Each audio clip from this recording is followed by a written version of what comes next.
Hi everybody, happy Friday to you. Hey, I have a project today for mamas. Obviously any adult could do this.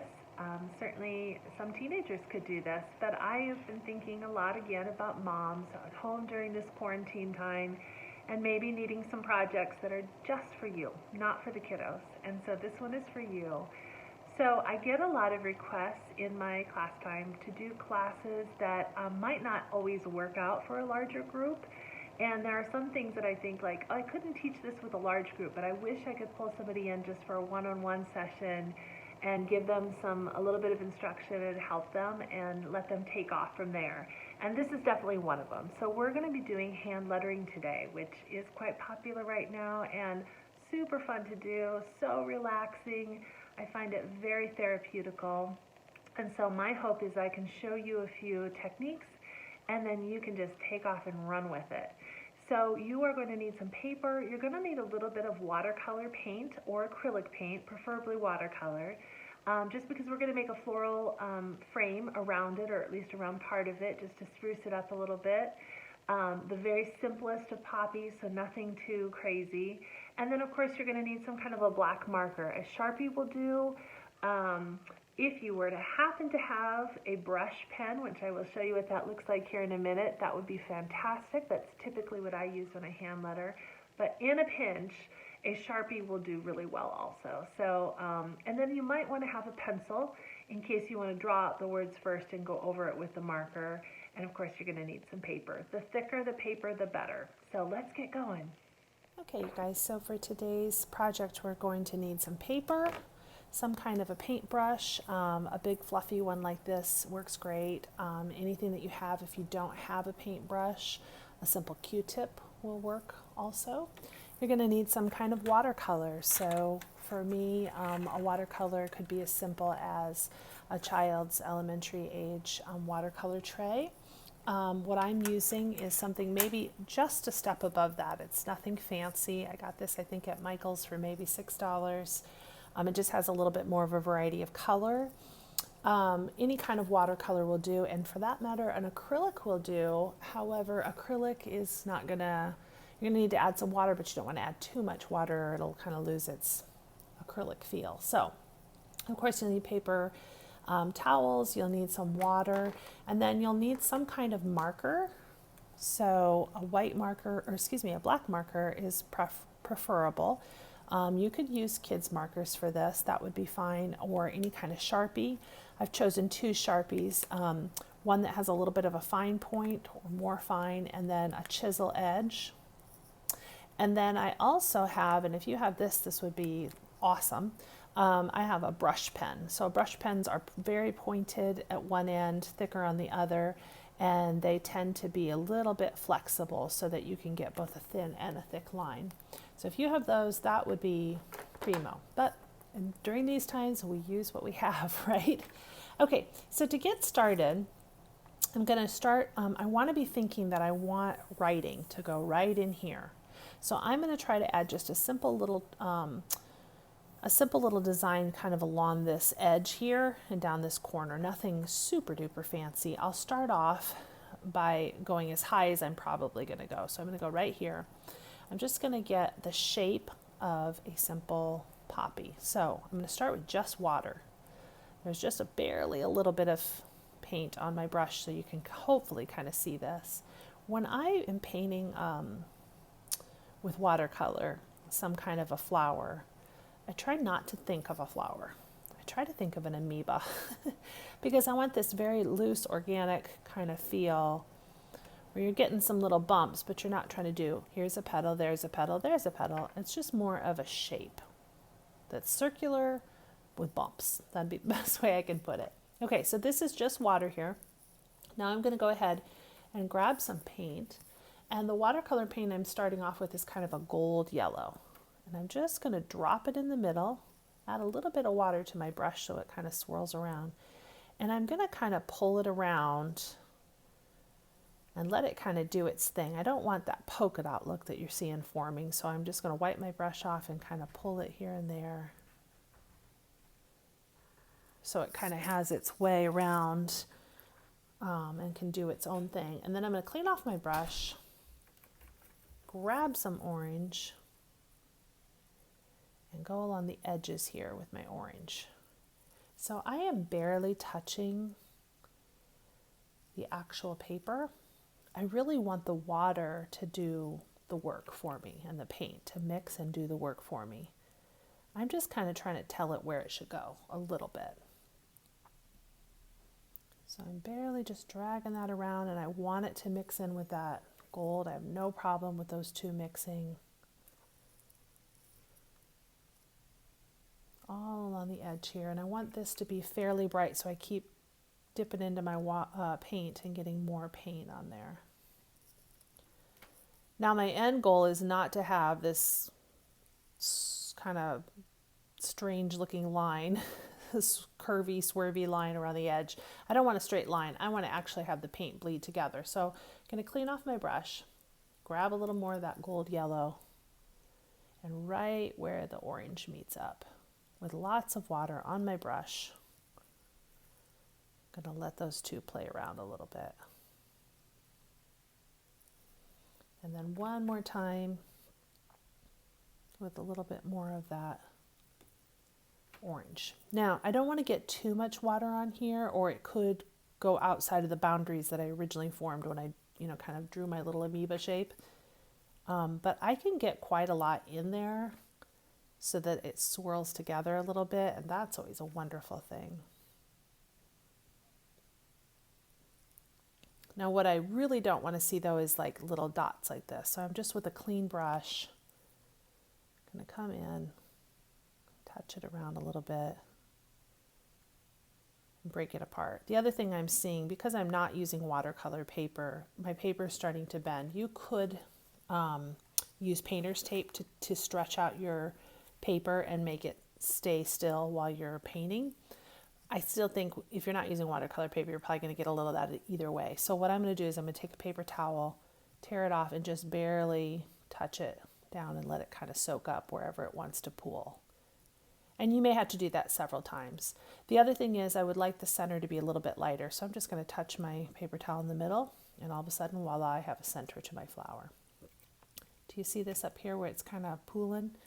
I'm going to just barely touch that with a wet brush and kind of pull that down. So I'm letting the paint do what it kind of wants to do with the water, but I'm also bossing it around a little bit. Okay, I'm going to speed up my camera and let you guys see the whole process through and kind of how I'm laying out my flowers, and then we'll talk again.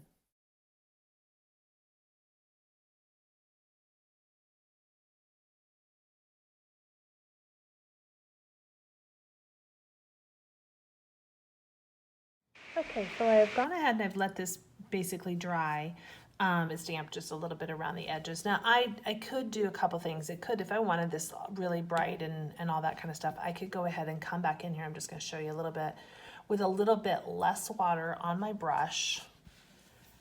And I could just kind of come around here and deepen that color. Of course, you'll have to let it dry a second layer, and that's totally up to you. So I am, because I'm using less water, I am letting it kind of painting on just a little bit. I don't want to get too much. Clean my brush, add a little bit more water, and then just do a little bit of the center. Now, that's totally up to you. It depends on how you like it. And then I would leave that very center with nothing in it. So it depends on kind of how you like it. If you don't mind this right here and you prefer that, that's fine also. I'm just really quick I kind of like a little bit bolder of a color. So sometimes I will even put on, one layer, let it dry, put on another layer, let it dry. I might do 3, sometimes 4 layers if I really want it bright. But our point is not really to do a watercolor today. Our point is just to actually do the hand lettering. And so I can easily let this just kind of be as it is, and because it's not really the star of the show. So I'm just going to kind of really quick get that in there. And clean up those edges a little bit so that they're not so bold. Okay, so as I said, it's totally up to you which one you would prefer to do. I'm just adding a little more color. Okay, there we go. And just touch that middle, get just a little bit of lightness in there. Okay, so now I want to get some kind of leaves in here, and I'm not gonna try to do any stems or anything like that. I'm gonna keep it pretty simple. When you are doing a poppy leaf, a lot of times it has a little bit of an olive color green to it. We're not gonna try to do that. We're gonna just keep it very simplistic because I didn't think you'd have an olive green. And I'm also not gonna try too hard to do stems or anything. I just really want to show the leaf aspect of it and in just the lightest of ways. So technically, when I would normally do a poppy, I would have lots of little spikes on there because the poppy leaves are kind of spiky. But I'm not trying to get like exactly, if you notice, I'm just kind of trying to get some shape in there, a little bit of a point. And I'm gonna come close to that. That's wet, so I don't wanna let this leaf touch it or they'll bleed into each other. If yours is dry, it's not a big deal. So just to fill some space, because again, what mostly is happening is gonna happen up here. But I need some space filled. So a little bit of green down here. Maybe a little one tucked in here. So see how I'm not trying to get too much, you know, paint on there. I'm keeping it pretty light because between the leaves and the poppy is the show. And between the poppy and the writing is the show. So try not to let the things that aren't the show shine through too much. Okay, that's about all I need. I can maybe thicken that. Feels like a little bit of a white spot that needs to be filled in right there.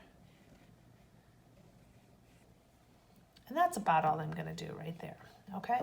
So we're gonna leave that as is. I'm gonna let that dry. If I want, I can bring down some stems down there later, whatever.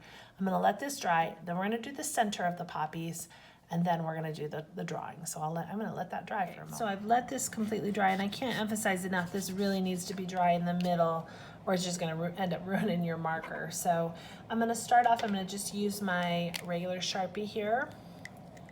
And I'm gonna start towards the center. So right now, these do not look like anything too spectacular, but the center of the poppy is really where it starts to shine. So go ahead and get into the middle here.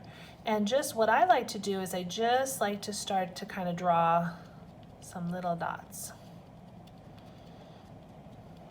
Again, there's a zillion ways you can do something like this. You can make it very complicated or very simple. For today, we really want this to be very simplistic. So I'm continuing to dot, dot, dot, dot in a circular form, but I don't want it to be too perfect. I certainly don't want it to end up looking like this perfect little circle. A few little stragglers out there. Okay, so I could leave it like that. It would probably be fine, but I also would like some little hairs coming out. Now, I could use this same marker. I happen to have a little bit finer Sharpie, and I'm gonna go ahead and use that. If you only have the other one, that's okay too. So when I draw the little hairs coming out, I wanna get kind of a curve to them. So I usually kind of go all the way around with just a couple. And each one, I never draw a straight one. Each one has got some kind of a curve or a little swoosh to it. And I'm just gonna keep going around and filling it in. And I don't want them to be all the same size, so sooner or later, I'm gonna start to overlap, which you definitely need to do. You don't want them to be just perfectly side by side. And after a little bit, I'm gonna start to draw some that are just gonna be a little bit longer.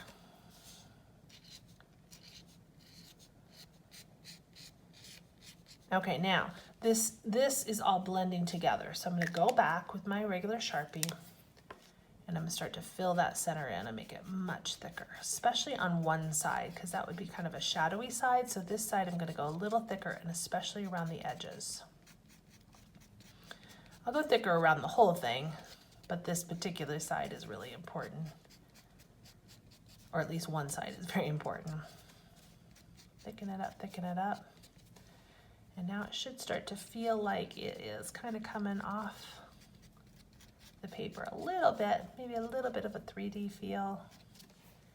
And then if I want, I can always go back in and add more hairs And I'm going to do this to all 3 of them, and then we'll talk about it when we're done.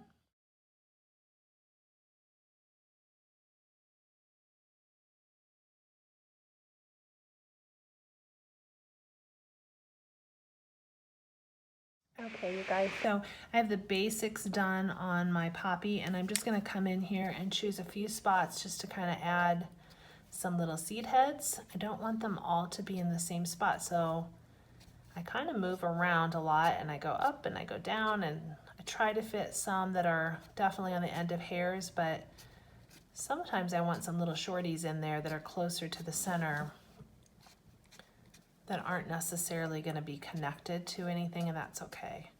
And probably the more you can add, the better it's going to look. It's really kind of a personal preference thing though. So moving all around, get that filled in here as fast as I can.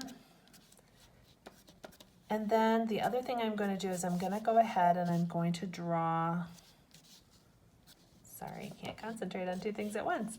I'm going to come in here and I'm going to draw with my fine point. I'll finish this one in a minute, but I'm going to go ahead and draw just like some center lines and maybe some veins coming out. I even can kind of outline a little bit of my leaves. I don't feel like I have to do the whole thing. I just might do some little lines here and there because I'm just trying to show an indication that there's some shape there. And you can choose how much you want to do of that. At first, when you draw it on there, you feel like it looks odd. Just keep drawing, it'll be okay. So I'm going to finish these seed heads, and then I will meet you back here and the leaves, and I will show you how to do the hand drawing. Okay, you guys, so we are at the end part of our project here, just doing the finishing parts of the hand lettering. Just a reminder to you, feel free to do this in pencil first. That's not a problem at all. I'm just going to draw it on there with a pen instead of sketching it in. Another thing I wanted to note, you can see that my paper is kind of bowing up.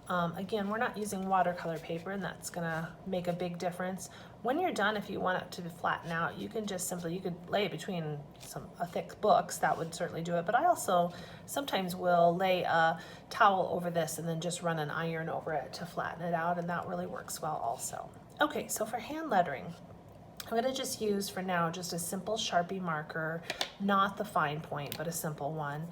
And what I always try to do before I hand letter something is I think about what I'm going to write and where it should sit, and I kind of envision it by almost writing it invisibly with my fingers. So we're just going to do a simple little phrase. We're going to just do choose joy, because my goodness, we need to do that right now. It's a difficult time, and some days are just full of choosing joy over and over again. So you can write whatever you would like, but I'm going to do choose joy, and I think what I'm going to do is I'm going to try to fit the choose up here and the joy here with plenty of space in between. And so what I tend to do is I tend to end up writing too big when I do hand lettering. So I might just use the bottom of my pen or my finger and just pretend that I'm writing it out to kind of envision where I think I'm going to want it to be. So I'm going to put my C here. That helps me also to see about how big I need to write, because the word choose is a pretty long word. So I might even actually do it over here, up a little higher where I have just a little bit more room, and then joy might be written very large right there. I think that's how I'm going to do it. Okay, so we'll see how it goes, right guys? Okay, so to get started, I'm going to start with my C. So what I would recommend when you are first starting out, if you're not using a brush pen, that's how I'm going to teach it today, because I think most of you probably don't have a brush pen.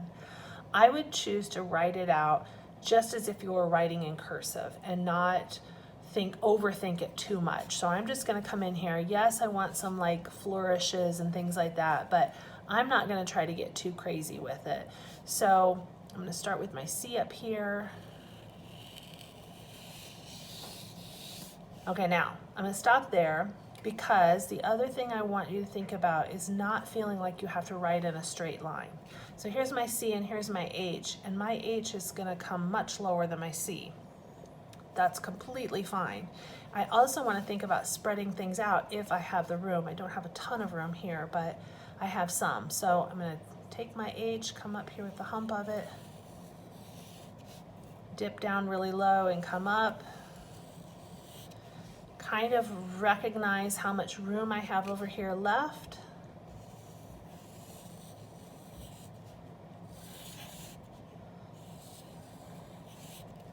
Okay, there's my word choose, okay? So it doesn't look too fancy right now, that's okay. I'm gonna leave that alone for now. I'm gonna do my joy. Joy, because I have so much space down here, I might write it a little bit at an angle, and I might use plenty of big letters. So get my J in here.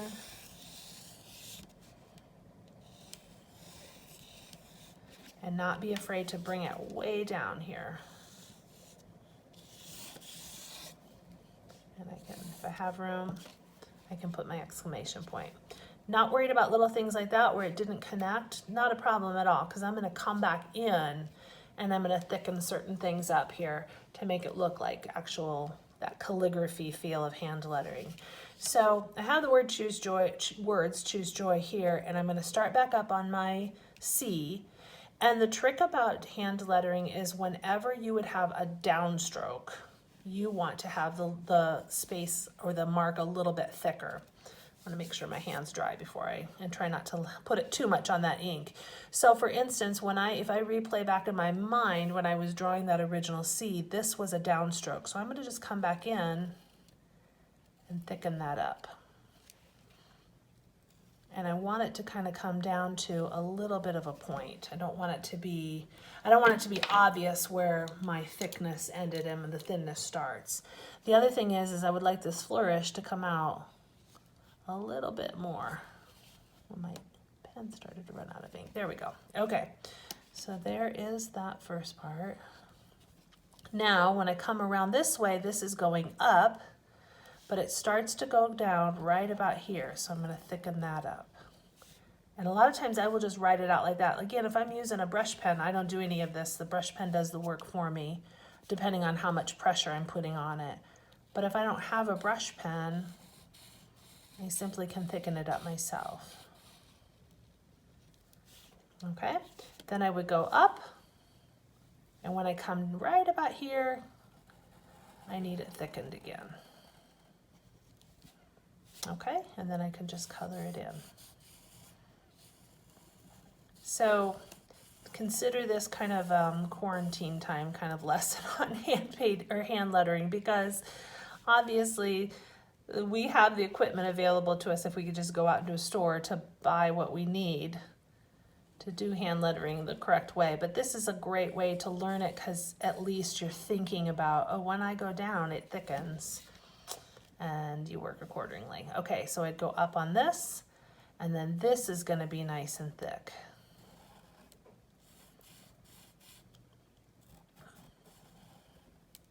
And I want it to narrow down there. I don't want it to end abruptly. When I go up, then right about here, that's going to thicken a little bit. And that gets a little tricky in here because you can see that it like suddenly stops, it gets thick, and I don't want that to happen. So I want to kind of smooth that out a little bit. Okay, and same thing here. This will be thick. Color it in, bring it up, and this will be thick. So I'm going to go ahead and finish it, speeding it up so you can see, and play around with it. I know this is just 2 words, but the idea here goes across with any words, and it doesn't matter how you choose to make your letters. Everyone has their own style, but whenever you go up, it's thin. And whenever you come down, it thickens up and then thins out as it starts to come around the corner again. So play around with it. Start with something simple like this, and then you can start to kind of play with it on your own using the style of lettering that you do.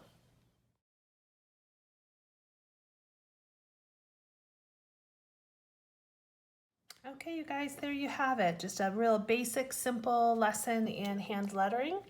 I'd be happy to do some more of these if you guys are interested in those. Please let me know if you think that you would like that. Otherwise, I hope you enjoyed this. And again, send me pictures of your finished project. I would love to see them. I'm sure you guys are all going to do absolutely fantastic. So thanks, guys.